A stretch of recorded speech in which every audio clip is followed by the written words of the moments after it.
زیارت امام زمان نصیب فرمائے. بار دیگر صلوات پڑھے محمد والے محمد.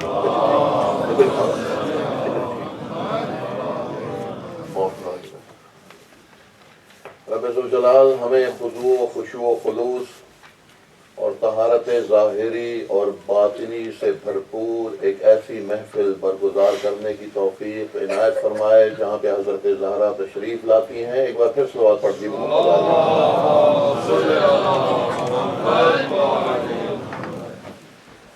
لا حول ولا قوة إلا بالله العلي العظيم.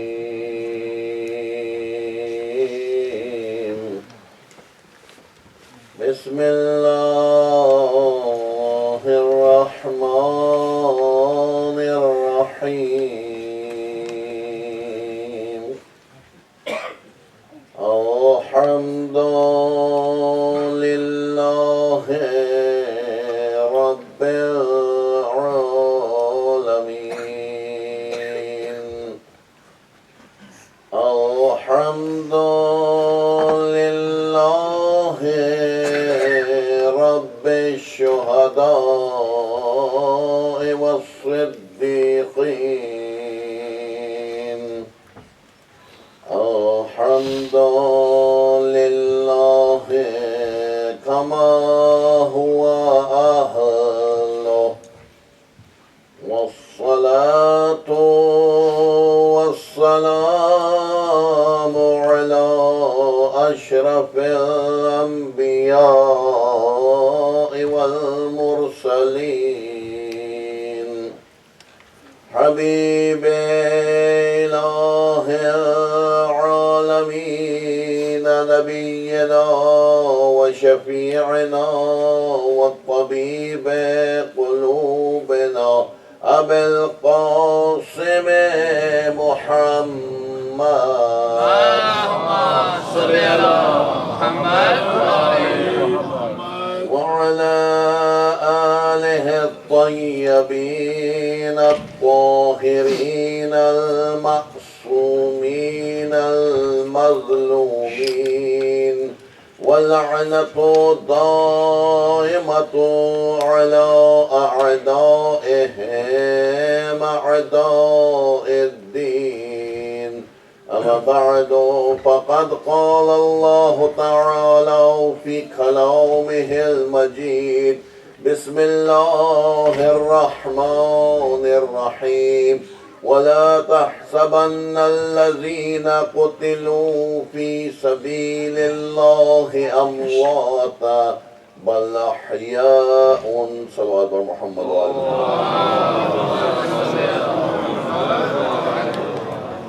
پروردگار عالم کا ارشاد قرآن مجید میں، تم ان لوگوں کو جو اللہ کی راہ میں مارے جائیں ان کو مردوں میں شمار نہ کرو، بلکہ وہ تو زندہ ہیں. اور یہ بھی فرمایا عند ربہم یرزقون، اللہ کے نزدیک وہ لوگ رزق پاتے ہیں، ان کی زندگی اس حد تک ہے. ایک صلوات پڑھ دی محمد علیہ وسلم.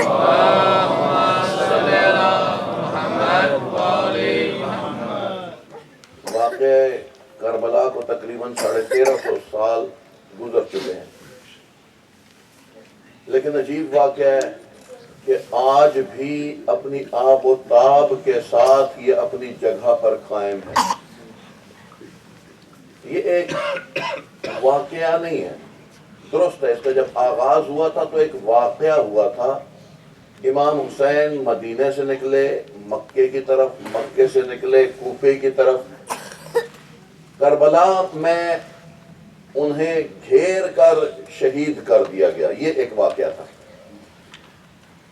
لیکن اس وقت جب یہ واقعہ پیش آیا تھا تو یزید کے لشکر کی اور یزید کی اور اس کے طرفداروں کی اور ان کے کمانڈروں کی جو پلاننگ تھی وہ یہ تھا کہ حسین کو قتل کر دیا جائے، اس گھرانے کے مورال کو، ان کے حوصلوں کو کرش کر دیا جائے، اتنا ظلم کیا جائے کہ ان کے مورال بالکل ختم ہو جائے اور یہ واقعہ یہیں پر دفن ہو جائے. لوگوں کو کہہ دیا جائے کہ حسین ابن علی ایک باغی تھے جنہوں نے خلیفہ وقت کے خلاف بغاوت کی، اور اس بغاوت کے نتیجے میں، اس ٹکراؤ کے نتیجے میں انہیں قتل کر دیا گیا، اور اس کے بعد تاریخ میں یہ نام گم ہو کر رہ جائے۔ حسین ابن علی حق کے علمبردار، حق کا پرچم لیے آدم سے خاتم تک تمام انبیاء اور مرسلین کا علم اپنے ہاتھ میں لیے اس بلندی کی طرف نکل کے گئے کہ ایک تحریک انہوں نے پلان کی تھی۔ انہوں نے کہا تھا کہ ظلم کے خلاف ایک ایسی جنگ ہو کہ اس کے بعد مظلوموں کو ایک آئیڈیل مل جائے، جس آئیڈیل کی طرف جب وہ لوگ دیکھیں تو ہر قسم کا ظلم ان کا مقابلہ نہ کر سکے اور شکست کھا جائے۔ آج 1350 سال کے بعد اس ایک واقعے میں یزید کی جو منصوبہ بندی تھی وہ ناکام ہو کے رہ گئی۔ کس طرح؟ یزید کیا چاہتا تھا؟ یزید کہتا تھا کہ میری بیعت کی جائے۔ کیسے ڈھونڈیں گے کہ کون کامیاب ہوا اور کون ناکام؟ دیکھ لے، اگر حسین نے بیعت کر لی تو پھر تو یزید جیت گیا، اگر بیعت نہیں ہو سکی تو پھر یزید ہار گیا اور حسین زندہ باد ہو گیا۔ صلوات پڑھ دے محمد و آل محمد۔ ہر سال نئے نئے پہلو واقعہ کربلا کے لوگوں پر کھلتے چلے جاتے ہیں۔ ہر سال نئے نئے زاویوں سے، نئے نئے انداز میں کربلا کے واقعے کے اوپر روشنی پڑتی چلی جاتی ہے۔ آج بھی 1350 سال کے بعد بھی علماء، مجتہدین، محققین اس واقعے کی گہرائی کو نہیں چھو سکے۔ ہمارا سلام ہو زہرا کے لال کی اس عظیم منصوبہ بندی پر، اس عظیم منصوبہ بندی پر۔ اس واقعے نے آج ایک عالمگیر تحریک کی صورت اختیار کر لی ہے۔ ایک عالمگیر تحریک بن گئی ہے حسینیت۔ حسینیت کا وہ واقعہ نہیں جو کربلا کے ایک صحرا میں ہوا تھا، جہاں چاروں طرف کون لوگ تھے؟ یزیدی تھے۔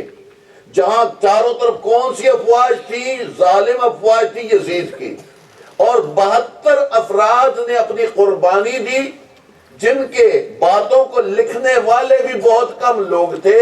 آج اس واقعے نے ایک عالمگیر واقعے کی صورت اختیار کر دی ہے، ایک تحریک کی صورت اختیار کر دی ہے۔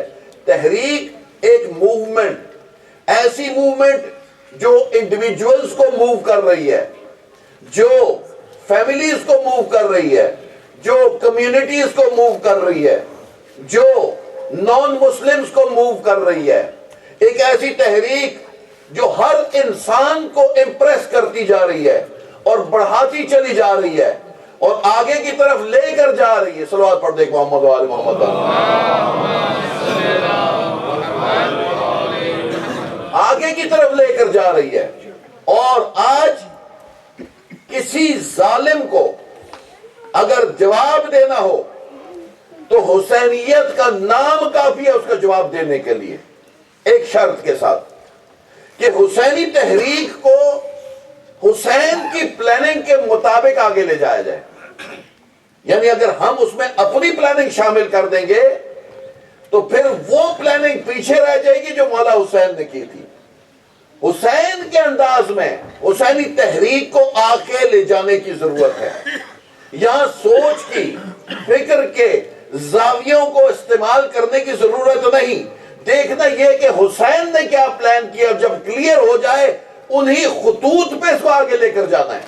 صلوات پڑھ دے محمد و آل محمد پر۔ دنیا کے کسی ملک کا، کل آقا مرتضی علی بڑی اچھی بات کر رہے تھے کہ دنیا کے کسی ملک کا شاید ہی کوئی بڑا شہر ہو جہاں اب حسین کا نام نہ لیا جاتا ہو۔ دنیا کی شاید ہی کوئی زبان ہو جس میں حسین ابن علی کا ذکر نہ ہوتا ہو۔ دیکھیں نا، پانی جب آتا ہے نا، سیلاب آتا ہے، کیا کرتا ہے؟ شروع میں پانی بڑا کمزور سا پانی ہوتا ہے، درست ہے، صرف ایک ہلکی سی چھینٹ آتی ہے، پھر آہستہ آہستہ لیول بڑھتا ہے، پھر بڑھتے ہوئے وہ سیلاب ہر چیز کو بہا کر لے جاتا ہے۔ یہ غم حسین کا سیلاب دنیا کے تمام ظلموں کو اور تمام ظالموں کو بہا کر لے جائے گا۔ اور ہم امام کے ظہور میں کیا کہتے ہیں کہ امام جب آئیں گے دنیا ظلم و جور سے بھر چکی ہوگی، تو اس دور میں امام جب عدل کی حکومت قائم کریں گے تو ظلم کا نام و نشان مٹ جائے گا۔ ناظرین کرام، تین چیزیں اس وقت وصل ہو رہی ہیں۔ اس وقت شاید لوگوں کو غدیر کی عظمت کا اندازہ نہیں تھا، آج اندازہ ہو رہا ہے۔ آج ہم بیعت کر کے اپنے آپ کو، اپنے دین کو ریوائیو کر رہے ہیں، دوبارہ ایک زندگی عطا کر رہے ہیں۔ کون سی بیعت؟ وہ جو غدیر میں ہوئی تھی۔ آج 1350 سال بعد ہم دوبارہ خود کو غدیر میں لے کر جاتے ہیں۔ غدیر کے موقع صرف اپنی شاعری کے ذریعے خراج تحسین پیش کرنے کے لیے نہیں ہے کہ ایک باپ کو پیاس لگی تھی، میں نے ایک مثال دی تھی نا، کہ بچے کو کہتا ہے بیٹا پانی لا کے دو، وہ کہتا ہے ڈیڈ آئی لو یو۔ وہ کہتا ہے بیٹا ایک گلاس پانی پہنچاؤ، وہ کہتا ہے ڈیڈ میں آپ کے بغیر رہ نہیں سکتا۔ وہ کہتا ہے بیٹا ایک گلاس پانی میں پیاسا ہوں، وہ کہتا ہے you are the greatest dad on earth. نہیں، ضرورت اس امر کی ہے کہ میں نے کس انداز میں کربلا کو منانا ہے اس کو نہیں دیکھنا، میں نے یہ دیکھنا ہے کہ مولا حسین کی مجھ سے کیا توقعات ہیں، مولا حسین مجھ سے کیا طلب کرتے ہیں، مولا حسین مجھ سے کیا چاہتے ہیں۔ اگر اس مقصد کے ساتھ خود کو اٹیچ کر دیا تو میں کامیاب ہوں، وَإِلَّا وہ تو لجپال ہیں، وہ تو عطا کرتے ہیں، ان کے گھر سے دعائیں مانگو دعائیں قبول ہوتی ہیں، ادھر سے جنت مانگو تو حسین نے اس وقت بھی جنت بانٹ دی تھی، جاؤ جنت کے جو طلبگار ہو تمہاری جنت پکی ہے، میں بیعت سے بھی آزاد کرتا ہوں۔ لیکن کیا تھا؟ ضرورت اس امر کی ہے ان شیعوں کو تلاش کرنے کی جو مولا حسین سے پوچھے مولا آپ کو کیا چاہیے، اور جب معلوم ہو جائے مولا کو یہ چاہیے پھر اپنی عقل نہ استعمال کرے، سب کچھ قربان کرنے کے لیے تیار ہو۔ صلوات پڑھیں محمد و آل محمد۔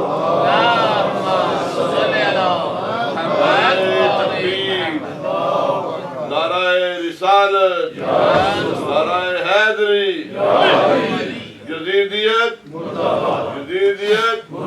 حسینیت، بلند ترین صلوات۔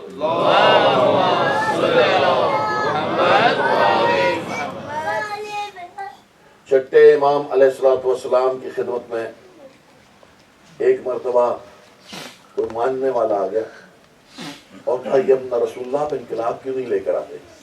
دیکھیں نا امام حسین علیہ السلام کے دور میں کیا ہوا، واقعہ کربلا ہوا۔ امام سجاد نے تبلیغ کو آگے بڑھایا دعاؤں کے ذریعے، امام باقر علیہ السلام نے کام کو اور آگے بڑھایا اور زمینہ ہموار کیا اس کام کے لیے جو امام صادق نے کیا۔ سب سے زیادہ کام کرنے کا موقع امام صادق علیہ السلام کو ملا۔ مشکلات میں کوئی نہیں آتا، جب مشکلات سے نکل جاتے ہیں نا تھوڑا سا پھر لوگ آ کے راستہ دکھانے لگ جاتے ہیں۔ تو امام کی خدمت میں ہے مولا آپ انقلاب کیوں نہیں برپا کر دیتے؟ مولا کیا فرماتے ہیں؟ مولا کو کیا کہتے ہیں لوگ؟ کیا شخص کہتا ہے؟ کہتا ہے آپ انقلاب کیوں نہیں برپا کرتے؟ امام نے فرمایا وہ تندور دیکھ رہے ہو ہے نا، اوون جو ہوتا ہے ہمارے کلے اوون جو ہوتے ہیں اس ٹائپ کے تندور، کہا وہ تندور دیکھ رہے ہو؟ کہا جی حضور دیکھ رہا ہوں۔ کہا جاؤ اس میں چھلانگ مار دو۔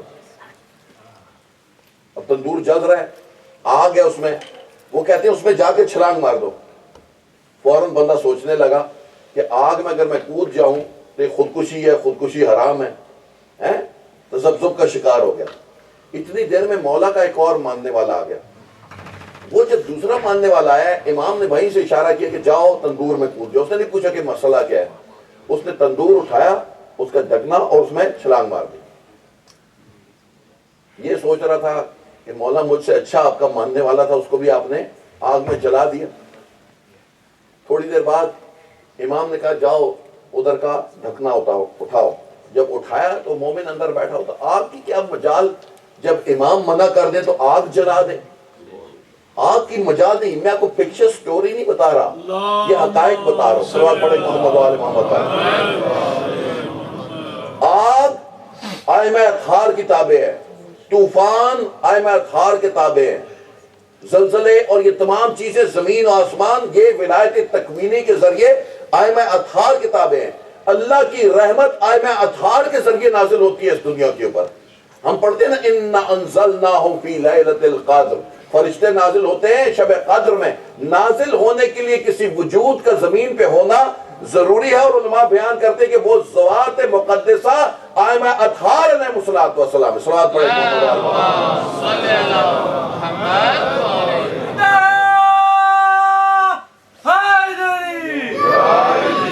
اب یہ جو تندور میں سے نکلا، آج ضرورت کس امر کی ہے؟ آج تندوری شیعوں کی ضرورت ہے۔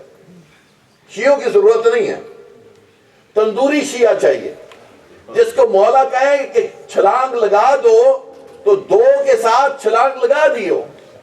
امام کے ساتھ کہتے 313 بھی تک نہیں ملے، ہاں 313 ایسے چاہیے کہ جن کو اگر مولا حکم دے کہ گردن اڑا دو تو وہ یہ نہ کہیں کہ یہ تو میرا بیٹا ہے، یہ تو میرا باپ ہے، یہ تو میرے قوم قبیلے کا ہے، یہ تو میری پارٹی کا ہے، یہ تو میری سوچ اور فکر کا ہے، یہ تو ہمارے ساتھ کا ہے۔ نہیں، جب اڑا دو تو اڑا دو۔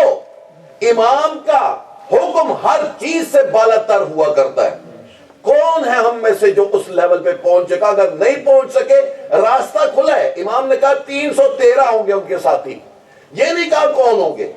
اور 313 سے آگے یہ صرف 313 کام نہیں کریں گے، اور بھی لوگ ہوں گے ساتھ۔ بعض روایات بتاتی ہیں کہ امام کا جب ظہور ہوگا تقریباً 28,000 ان کے باڈی گارڈز ہوں گے۔ امام اپنی امامت کی قوت استعمال کر کے یزید پہ کامیابی نہیں حاصل کرتے۔ اگر امامت کی قوت استعمال کر لیں پھر تو انسان ناکام ہو گیا نا۔ پھر مطلب ہے کہ یزید کا مقابلہ کرنے کے لیے امامت کی قوت چاہیے۔ تو پھر ہم کہیں گے پروردگارہ ہم کس باغ کی مولیاں کہ ہم شیطان کا مقابلہ کریں؟ لہٰذا امام یہ بتا رہے ہیں کہ اپنے انسانی قوت سے، امامت کی قوت سے نہیں، یزید کا مقابلہ کرنا ہے۔ اور آخری امام جب آئیں گے وہ بھی اسی طریقے سے پوری دنیا کے ظلم کو مٹائیں گے۔ صرف یہ ہے کہ امامت کے ساتھ منسلک ہونے کی دیر ہے۔ صلوات پڑھ دے محمد و آل محمد پر۔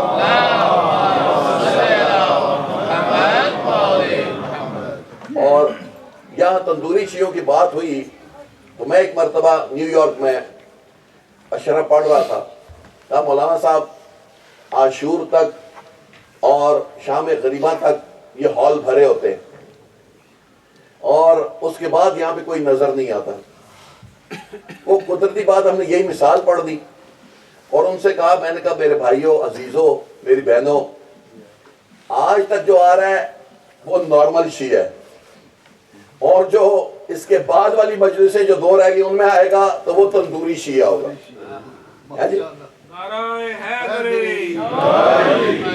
یہ آپ کو بھی سنا رہا ہوں میں، ہے نا، کہ کل ہال خالی نہ ہو، پرسوں ہال خالی نہ ہو۔ لیکن وہاں پہ کیا ہوا کہ وہاں پہ جب ہم نے یہ اعلان کیا، اگلے دن پوری رات برف باری کی۔ وہاں کی برف باری یہاں کی برف باری کی طرح نہیں ہے، چھینٹ سی پڑ جاتی ہے، ٹیمپریچر 0 پہ پہنچ جائے تو سکول بند ہو جاتے ہیں۔ وہاں مائنس میں ٹیمپریچر چلا جاتا ہے، 15 16 20 تک سکول کھلے رہتے ہیں، -20 تک۔ درست ہے، برف باری ہو گئی، ٹھیک ٹھاک برف باری، تقریباً 1.5 فٹ کے قریب برف باری ہو گئی۔ اور صبح میں جو انتظامیہ تھے انہوں نے ٹیلی فون کیا، وہ ہمارے ساتھ پیار محبت ان کا بڑھ گیا تھا، اٹیچ ہو گئے تھے۔ کہا مولانا صاحب برف باری ہو گئی ہے، کیا کریں؟ باقی سینٹرز نے اپنے پروگرام کینسل کر دیے کیونکہ 1.5 فٹ اچھی خاصی برف ہے، اس 1.5 فٹ میں کس طرح لوگ آئیں گے؟ میں نے کہا بھائی ہم نے تو بولا ہے لوگوں کو کہ جو آئے گا وہ تندوری شیعہ ہوگا، تو مجھے بڑا شوق ہے کہ میں تندوری شیعوں میں شامل ہو جاؤں، پتہ نہیں بعد میں ہوتا ہوں یا نہیں ہوتا، لیکن ابھی ٹرائی تو کریں۔ میں کہتا ہم تو آئیں گے، کہتے ہیں مولانا صاحب صرف آپ سے پوچھ رہے تھے، ہم انتظامیہ والے کیونکہ ہمیں ٹرک نہیں ملا پارکنگ کو صاف کرنے کے لیے، لہٰذا ہم خود اس وقت لگے ہوئے ہیں سینٹر میں پارکنگ صاف کر رہے ہیں، اور ہماری مجلس ہوگی، صرف ہم آپ کا دیکھنا چاہتے تھے کہ آپ کیا کہتے ہیں۔ یقین مانے وہ دن ایسا تھا کہ ہماری پورا ہال بھرا ہوا تھا، اور حوصلے ہمارے بڑھا دیے کہ آج واقعاً ہمارے دوستوں میں، ہماری بہنوں میں، ہمارے بھائیوں میں، ہمارے بزرگوں میں، ہمارے جوانوں میں، ہمارے بچوں میں وہ پوٹینشل پایا جاتا ہے کہ اگر اس کو تھوڑا سا پالش کیا جائے تو ہم امام کے راستے پر چل سکتے ہیں۔ یہ آپ کی میرے لیے محبت نہیں ہے کہ آپ بیٹھے ہوئے ہیں، آپ ائمہ اطہار کے اقوال، ان کے احکامات سننے کے لیے یہاں پر بیٹھے ہوئے ہیں۔ یہ ان کے ساتھ اٹیچمنٹ ہے، صرف اس اٹیچمنٹ کو صحیح ڈائریکشن دینے کی ضرورت ہے، صحیح گائیڈنس دینے کی ضرورت ہے، تاکہ ہماری یہ محبتیں ہمارے اور امام کے درمیان حائل رکاوٹوں کو توڑتی ہوئی آگے نکل جائے۔ تشیع ایک ڈائنامک ریلیجن ہے، ایک ڈائنامک فیتھ ہے، ایک ڈائنامک سکول آف تھاٹ ہے۔ اس کے ڈائنامزم کو نکالنا ہے اور اپنے وجود میں اس کو امپلیمنٹ کرنا ہے، اپنے اندر کا وہ شیعان علی میں سے وہ شیعہ نکال کے پیش کرنا ہے جو امام کے ظہور کے لیے راہ ہموار کر سکے۔ صلوات پڑھے محمد و آل محمد۔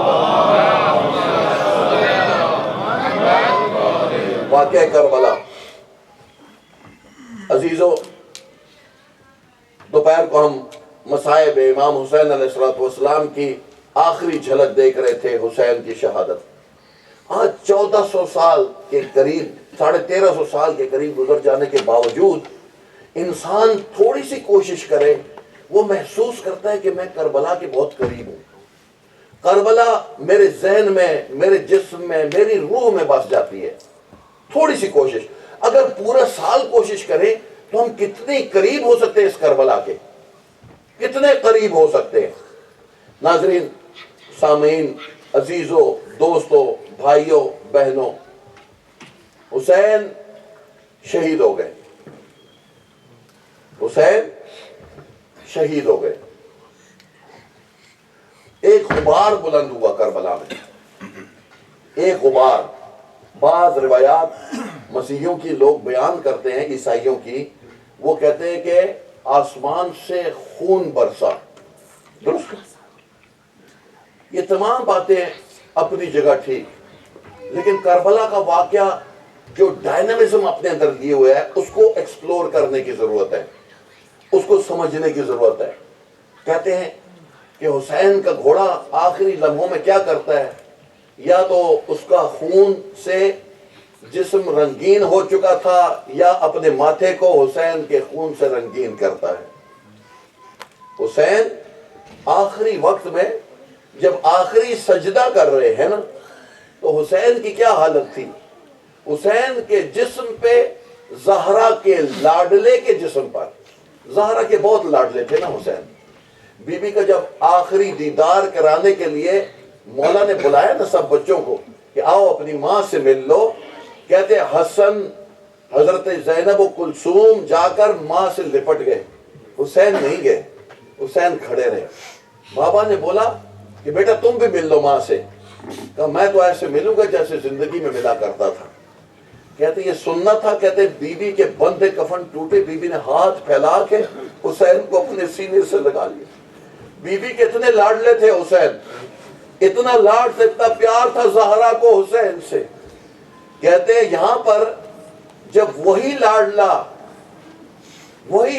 زہرا کا، وہی لاڈلا پیغمبر اکرم کا جب آخری سجدے کے لیے آیا نا، تو تاریخ لکھنے والے بیان کرتے ہیں کہ مولا کے جسم کا کوئی حصہ نہ تھا جہاں تیر کا زخم نہ ہو، جہاں تلوار کا زخم نہ ہو، جہاں نیزے کا زخم نہ ہو، حتیٰ کہ چہرے پر کوئی جگہ ایسی باقی نہیں بچی تھی جہاں پہ زخم نہ لگا ہو۔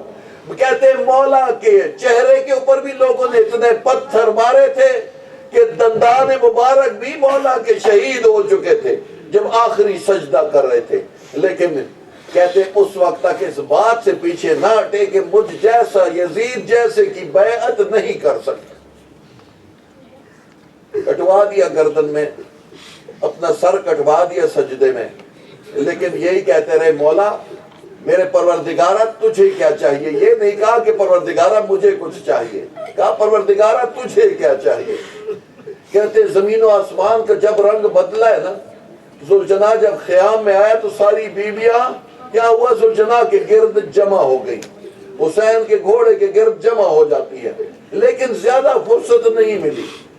کیا ہوا، یزید کے لشکر میں فوراً کیا ہوا، فتح کے نقارے بجنے لگے، فتح کے نقارے، لوگ جنون کامیابی میں خود سے بے خود ہو گئے، دیوانے ہو گئے، اور گھوڑوں پر چکر لگا رہے تھے چاروں طرف میدان کربلا کے، اور کہتے ہیں دو روایات ملتی ہیں. ایک روایت میں کہتے ہیں کہ لوگ آگ لے کر بڑھے خیام حسینی کی طرف. اہل بیت نبوت کے گھر کے افراد کے خیموں کو آگ لگانے کے لیے آئے. کہتے ہیں کہ ایک روایت کہتی ہے کہ نہیں، ایک ہی مرتبہ آئے اور آگ لگا دی. ایک روایت کہتی ہے کہ نہیں، خیموں کو باری باری آگ لگی. اور اس دوران میں بی بی کیا کرتی ہے؟ جاتی ہے امام سجاد کے پاس. بیٹا سجاد، یہ تو بتاؤ خیموں میں آگ لگ رہی ہے، ہم جل کے مر جائیں یا باہر آ جائیں؟ ایک شرعی مسئلہ آپ سے پوچھتا ہوں. ہم یہاں بیٹھے ہیں، خدا نخواستہ آگ لگ جائے تو یہ تو سب کو معلوم ہے کہ جان کو بچانا واجبات میں سے ہے. اگر نماز پڑھ رہے ہوں، جان کو خطرہ ہو جائے تو نماز توڑ دی جاتی ہے، درست ہے. روزہ رکھا ہوا ہو اور اگر جان کو خطرہ ہو جائے تو روزہ توڑ دیتے ہیں.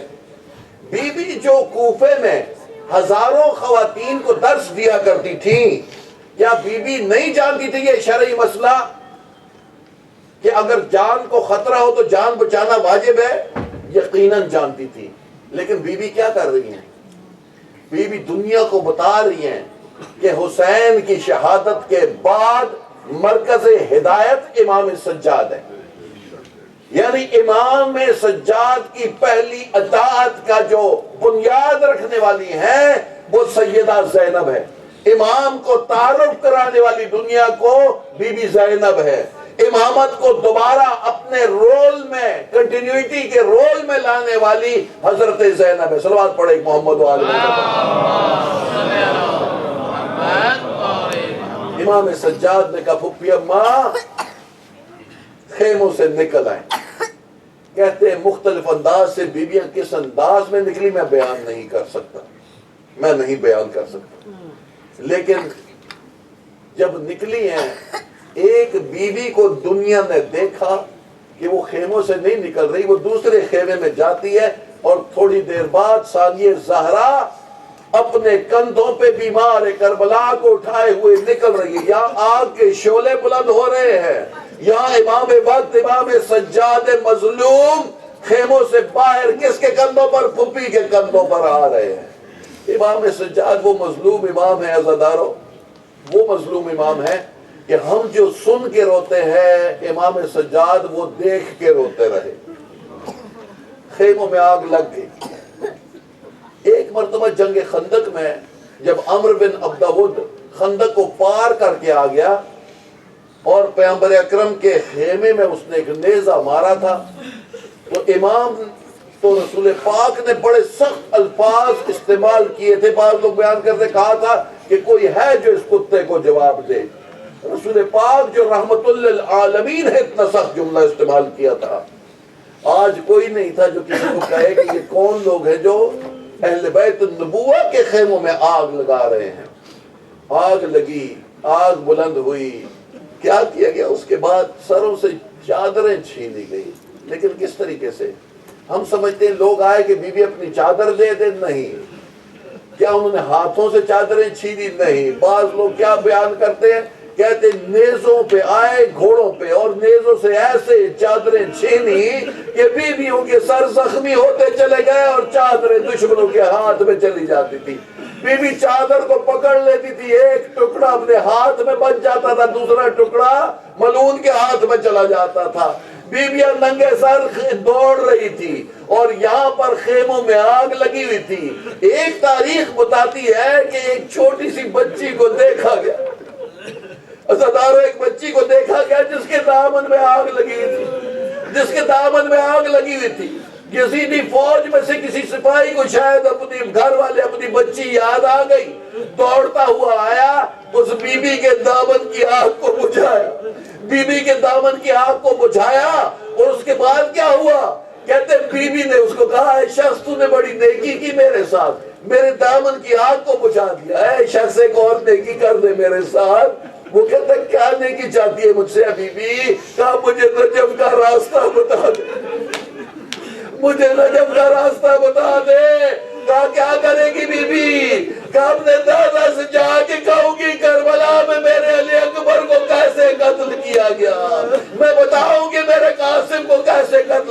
گیا، میرے چچا عباس کے بازو کیسے کٹے، میں بتاؤں گی میرے بابا کا کیسے جسم چھلنی کیا گیا، میرے بابا کو قتل کیا گیا، میرے خیموں کو آگ لگائی گئی۔ عزادارو خدا قبول کرے آج آخری رات ہے ہماری عزائے حسینی کی، ہم یہاں بیٹھے ہیں اندھیرا کر کے، لیکن عزادارو کربلا میں بھی اندھیرا تھا، کربلا میں بھی اندھیرا تھا عزادارو، لیکن ایسا اندھیرا نہیں تھا۔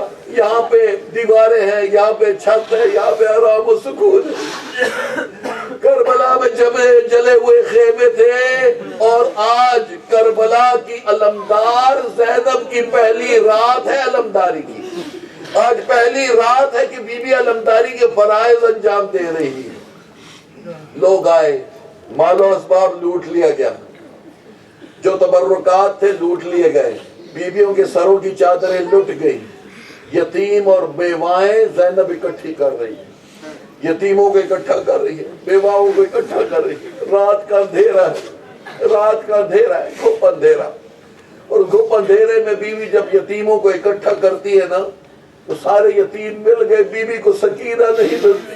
اے میرے مولا حسین، اے میرے بھیا حسین، میری مدد کرنا، یہ بڑی سخت منزل ہے، میں کس کس بیوہ کو دلاسا دوں، میں کس یتیم کو اکٹھا کروں؟ آپ نے تو سکینہ کو میرے حوالے کیا تھا، میری سکینہ نہیں مل رہی۔ بعض لوگ بیان کرتے ہیں، کہتے ہیں کہ اس وقت بادل ہٹے اور چاند کی روشنی میں کیا ہوا، ایک روشنی ہو گئی اور ایک ہوا سی چلی، بی بی کو لے کر وہ ہوا کدھر محل کی طرف اس جگہ پہ لے گئی، اس مقام پہ لے گئی جہاں حسین کا لاشا تھا۔ حسین کے لاشے کے سینے پر دیکھا ایک معصوم بچی سوئی ہوئی ہے، سکینہ۔ میں سوال کرتا ہوں کہ یہ بی بی نے اپنے بابا کو کیسے پہچان لیا؟ یہ معرفت بی بی تھی، یہ صرف حسین کی بیٹی نہیں تھی، یہ معرفت والی بیٹی تھی، یہ معرفت کے گھرانے کی تھی، کہ جو بغیر سر کے اپنے بابا کے سینے کو پہچان کے بڑے سکون سے اس پہ سو گئی تھی۔ دامن جلا ہوا ہے لیکن اپنے بابا کے سینے سے لپٹی ہوئی۔ زینب نے آ کے سکینہ کو اٹھایا، بیٹا چلو، کہا پھوپھی اماں کہاں چلو، کہا میرے ساتھ چلو۔ بی بی ان کو لے کر واپس آتی ہے خیموں کی طرف۔ کافی دیر گزر گئی، تھوڑی دیر بعد دیکھا کچھ لوگ رات کے اندھیرے میں روشنی لے کے آ رہے ہیں، چراغوں کو لے کے آ رہے ہیں، چراغوں کو لے کر آ رہے ہیں۔ بی بی گھبرا گئی، بی بی اٹھ کے بیٹھ گئی، آگے بڑھ کے ان کو للکارا ہے، لوگوں کون ہو، کوئی جواب نہیں آتا، لوگ قریب آتے جاتے ہیں، بی بی پوچھتی جاتی ہے، اے لوگوں کون ہو تم، کیوں آ رہے ہو؟ جو کچھ لوٹنا تھا لوٹنے والے لے کر چلے گئے، اب کچھ نہیں بچا، یتیم ہے، بیوائے ہیں، رات کا وقت ہے، اگر کچھ لوٹنا ہو تو کل دن کو آ جانا، ابھی چلے جاؤ، لوٹ جاؤ۔ لیکن روشنیاں قریب آ رہی ہیں، قریب آتے آتے جب کافی قریب آ جاتی ہے، بی بی کہتے ہیں لوگوں کون ہو، بولو کون ہو؟ تو کہتے ہیں وہاں سے ایک خاتون کی آواز آتی ہے، ایک خاتون کی آواز ہے، میری بی بی گھبرانا نہیں، میں اور کی بیوہ ہوں، میں اور کی بیوہ ہوں۔ بی بی کہتی ہے کیسے آنا ہوا؟ کہا بی بی میں پانی لے کر آئی ہوں۔ کہتے پانی کا نام سنتا تھا، بی بی کا کیا حال ہوا، جتنی بیوائیں اور یتیم تھے گریہ ازاری تاری ہو گیا۔ کیا پانی آیا جب میرا اکبر پیاسا چلا گیا، جب میرا قاسم کا ٹکڑے ٹکڑے لاشا پیاسا چلا گیا، جب میرے عباس کے بازو کٹ گئے دریا پہ، لیکن اس وقت پانی نہیں ملا، میرے حسین کو پانی نہیں ملا۔ اب جب سب شہید ہو گئے تو اب پانی آیا۔ حسین کی بہن اور بیوائے حضرت اور بی بی کیا کرتی ہے، اے بی بی میں بہت شرمندہ ہوں کہ جب حر ہمارا مہمان بنا ہم کچھ خدمت نہ کر سکے۔ اہل بیت کا گھرانہ ہے، اپنی عادت سے آگے پیچھے نہیں ہوتا نا، مہمان سمجھ کے جب آئے تو ہم اس کی کوئی خدمت نہ کر سکے۔ کہتے حر کی بیوہ نے بی بی کے قدموں پہ اپنے سر کو جھکا دیا، بی بی نے ان کو اٹھایا اپنے سینے سے لگایا ہوگا۔ کہتے اس کے بعد پانی لیا اور پانی لے کر سب سے پہلے سکینہ کو بلایا، بیٹا آؤ ذرا پانی پی لو۔ کہا پھپھی اماں آپ بھی تو بڑے دکھ برداشت کر رہی ہیں، آپ کیوں نہیں پی لیتی؟ کہتے بیوی نے کہا، ثانیہ زہرا نے کہا، بیٹا جو چھوٹے ہوتے ہیں نا ان کو پہلے پانی ملتا ہے۔ کہتے بیوی کا یہ سننا تھا، بیوی نے کاسا لیا اور میدان کی طرف دوڑ پڑی۔ کہا بیٹا سکینہ کہاں چلی؟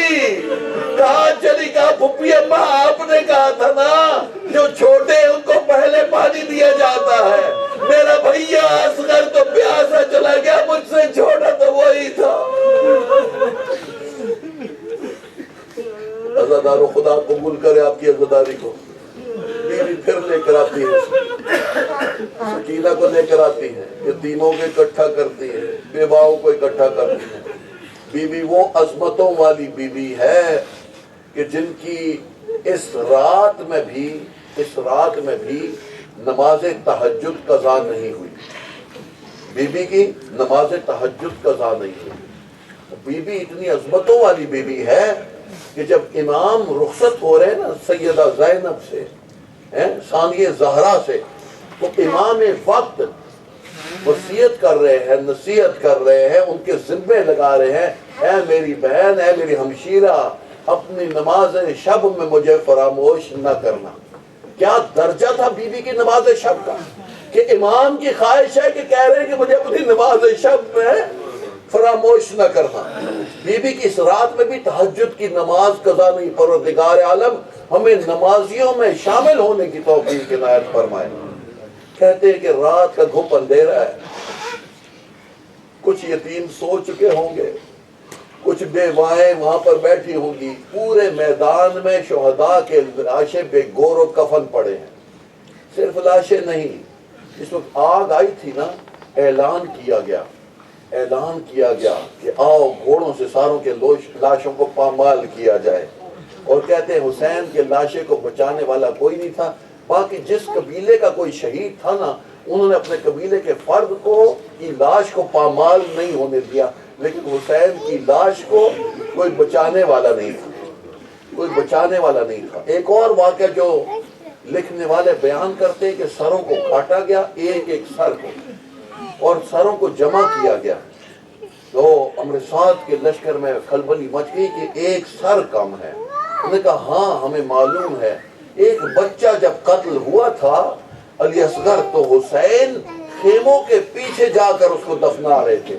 کہتے اس وقت گھڑ سوار آئے تھے، اور انہوں نے علی اصغر کے لاشے کو کیسے نکالا؟ زادارو نیزہ مارا زمین پہ اور حسین کا بچہ نیزے کے اوپر، علی اصغر نیزے کے اوپر، نو کے نیزہ پر، وہ سر بھی اکٹھا کیا گیا۔ سارے بے سر کے لاشیں کربلا میں بکھرے پڑے ہیں، رات کا اندھیرا ہے، تاریکی چھائی ہوئی ہے، بیوی پہرا دے رہی ہے۔ کہتے ہیں ایک خیمے کا ستون تھا، ایک لکڑی جو درمیان میں پول ہوتا ہے نا، وہ جلا ہوا پول تھا، اس پول کو بی بی نے اپنا سہارا بنا لیا۔ آج وارث علی، وارث عباس علمدار کربلا میں پہرا دے رہی ہے، جن کا چہرہ کبھی سورج نے نہیں دیکھا، جن کا کبھی کسی نے کوئی پہرا نہیں دیکھا، جن کو کسی سے گھر سے باہر نکلتے نہیں دیکھا، جن کو مولا جب ماں کی قبر پہ لے جاتے تھے تو رات گئے لے کر جاتے تھے اور صبح سویرے واپس لے آتے تھے کہ کسی کی نگاہ زینب پہ نہ پڑے، آج زینب پہرا دے رہی ہے۔ رات کا نہ جانے کون سا پہر تھا۔ بیوی کو محسوس ہوا کہ کوئی آ رہا ہے۔ بیوی نے روکا، اے شخص کون ہے تو؟ رک جا۔ شخص آگے بڑھتا چلا ہے، قریب آ گیا، بیوی نے للکارا، اے شخص تو کون ہے؟ میں اپنے بابا علی مرتضیٰ کو بلاؤں؟ کہتے یہ کہنا تھا تو اتنی دیر میں وہ گھڑ سوار قریب پہنچ چکا تھا۔ بیوی نے غور سے دیکھا تو ایک گھڑ سوار ہے اور اس نے چہرہ اپنا ڈھانپا ہوا۔ بیوی نے کہا اے سوار تو کون ہے؟ یہاں سے لوٹ جا، یتیم ہے، بیوائے ہیں۔ لوٹتا ہے یہ میں اپنے بابا سے شکایت کروں تیری؟ کہتی یہ سننا تھا تو نکاح پوش نے جب اپنے چہرے سے نکاح اتارا تو بیوی اپنا صبر قائم نہ رکھ سکی،